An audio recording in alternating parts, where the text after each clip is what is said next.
ఈ రోజుటి మన కథ విక్రమబేతాళుడు.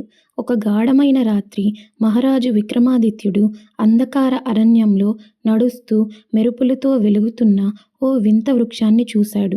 ఆ వృక్షంపై బేతాళుడు తలకిందులుగా వేలాడుతూ ఉన్నాడు. ఓ మహారాజా, నీవు నన్ను తీసుకెళ్లాలనుకుంటున్నావా?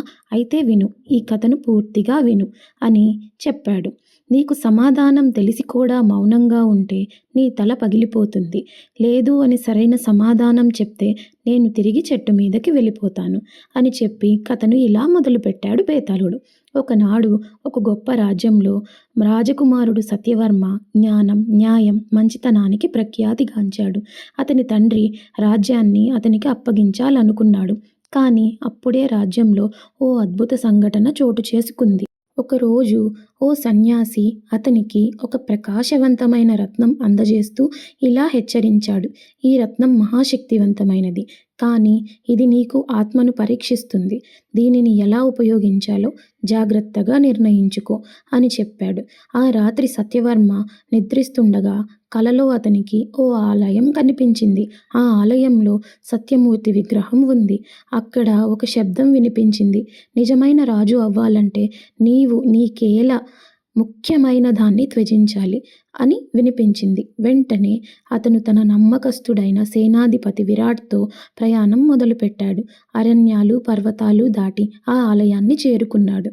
అక్కడ ఓ రాతి మీద ఇలా రాసి ఉంది: యోగ్యుడైన రాజు త్యాగం చేస్తాడు, స్వార్థపరుడు అలా చేయడు. నీవు ఏది త్యజిస్తావు? రత్నాన్నా, నీ స్నేహాన్నా, లేక నీ ప్రాణాన్నా అని రాసి ఉంది. సత్యవర్మ కొద్దిసేపు ఆలోచించి, రత్నాన్ని త్యజిస్తే శక్తి పోతుంది, స్నేహాన్ని త్యజిస్తే విశ్వాసం పోతుంది, తన్ని తానే త్యజించుకుంటే ప్రాణం పోతుంది అన్నీ ఆలోచించి రత్నాన్ని విగ్రహం ముందు ఉంచాడు సత్యవర్మ. ఒక్కసారిగా ఆలయం కంపించిపోయింది. రత్నం అదృశ్యమైంది. దేవతా స్వరం వినిపించింది: నీవు తగిన నిర్ణయం తీసుకున్నావు. శక్తి అనేది పరీక్ష, ఆస్తి కాదు. న్యాయంగా పాలించు. ఆ రోజు నుండి సత్యవర్మ గొప్ప రాజుగా పేరు పొందాడు. ఈ కథ పూర్తవుతూనే బేతాళుడు విక్రమాదిత్యుణ్ణి ఇలా ప్రశ్నించాడు: ఓ మహారాజా, ఈ పరీక్షలో నిజమైన త్యాగం ఏమిటి?